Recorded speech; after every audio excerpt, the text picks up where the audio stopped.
ಅಭಿಜ್ಞಾ ಭಟ್. ನನ್ನನ್ನ ಇಷ್ಟು ದಿವಸ ನೀವು ಸೀರಿಯಲ್ ಅಲ್ಲಿ, ರಿಯಾಲಿಟಿ ಶೋಸ್ ಗಳಲ್ಲಿ ನೋಡ್ತಾ ಇದ್ರಿ.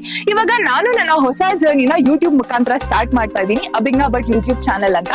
ಇಷ್ಟು ವರ್ಷ ನೀವು ನನ್ಗೆ ಹೇಗೆ ಎಂಕರೇಜ್ ಮಾಡಿ ನನ್ನ ಪ್ರೋತ್ಸಾಹಿಸಿದ್ರೋ ಅದೇ ರೀತಿ ನನ್ನ ಹೊಸ ಜರ್ನಿಗೂ ನಿಮ್ಮ ಎಂಕರೇಜ್ಮೆಂಟ್ ಬಹಳಷ್ಟು ಮುಖ್ಯ. ಡಿಫ್ರೆಂಟ್ ಐಡಿಯಾಸ್, ಯೂನಿಕ್ ಕಂಟೆಂಟ್ ಒಟ್ಟಿಗೆ ನಿಮ್ಮನ್ನ ಎಂಟರ್ಟೈನ್ ಮಾಡಕ್ ಬರ್ತಾ ಇದ್ದೀನಿ ನಾನು. ಸೊ ಲೈಕ್ ಮಾಡಿ, ಶೇರ್ ಮಾಡಿ, ಸಬ್ಸ್ಕ್ರೈಬ್ ಮಾಡಿ. Thank you.